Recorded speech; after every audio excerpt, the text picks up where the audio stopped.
Yes, we're here with David Montgomery, who is a dirt doctor, I would say. Tell me more about what you do with dirt. Well, I'm the geomorphologist. That's the kind of geologist that studies erosion, what happens to soil when it leaves, say, an agricultural field, or what shapes a mountain range, or what shapes the amount of dirt that's in a river that might influence salmon. The here and now of geology, which shapes the surface of the earth. And I got interested in agriculture primarily through looking at the role of erosion on ancient civilizations and the effect that's had on the longevity of societies. And I've become very interested in the implications of the way that we farm for the future of civilization. Because if you look back at the history of societies, you can show, as I did in my book Dirt, that the way people have treated their land in the end affects how the land will be able to treat people.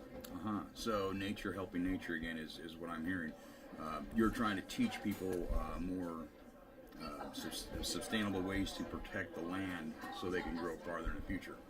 Yeah, it turns out that if you look at the underlying problem of erosion in ancient societies, it was from the way people farmed. Okay. And if you look at the way people farm today, there are actually ways to farm that do not cause the erosion of land, and there's ways to farm that actually build soil health and build soil fertility. There's a few examples back in history that we can point to of societies that practice sort of soil building activities on their land, and those are the ones that were able to actually build a sustainable foundation for agriculture. So the challenge I see today, sort of looking at this problem through a geological lens, is how do we shape farming practices to actually build soil fertility rather than degrade soil fertility. And that comes into supporting the life in the soil, to building the microbial biomass, to building organic matter. A lot of the practices that are associated with organic agriculture line up with practices that actually could build soil fertility and maintain agriculture over the long run. Oh, very good. So here at the conference, how are the farmers taking your information? What kind of response are you getting from what you're selling out here? Well, I've had a very good response from the basic ideas, and Right. at some level, sort of talking to a group of organically inclined farmers is almost like preaching to the choir in terms of the basic message of building soil health, because it's so central to what they see themselves doing and what, in fact, most of them are doing. Right. The big challenge that we face, I think, is trying to actually get the message out about the importance of the nature of agricultural practices to the long-term health of civilizations, because there's a policy level. We really should be helping to encourage and favor soil building practices in agriculture, which is not to say that we need to only support, say, strictly organic agriculture, but we do need to basically stop subsidizing the kinds of activities that degrade soil fertility, because we're literally taking food out of the mouths of future generations when we do so. Right. That's a good point. How are the corporate farmers taking your perspective? I have no idea. I mean, it's all about corporate money, so you got the corporate farmer out there. I can understand the small-time farmer. Okay, I wasn't sure what you meant by corporate farmers. But, I've actually given talks to a fair number of agricultural groups that involve conventional farmers. I don't tend to think of them as corporate farmers, Right.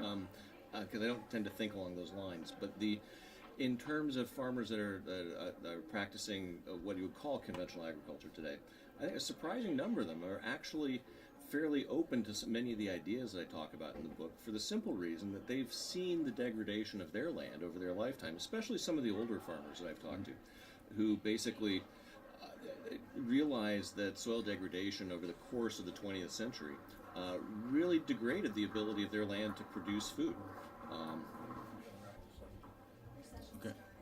Okay. Okay, so we have to end this early, but we'd like to talk more about David Montgomery's books. He's got a couple books out here with you can get online. Tell us more about your books here. You got 2 books and a DVD.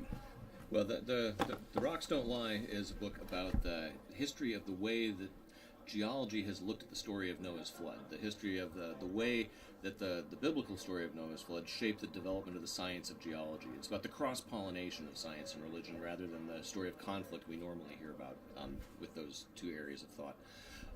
Dirt is essentially the story of how soil erosion has influenced human civilizations. It's a history of farming, it's a history of the way societies treated land, and it talks a bit about the way forward.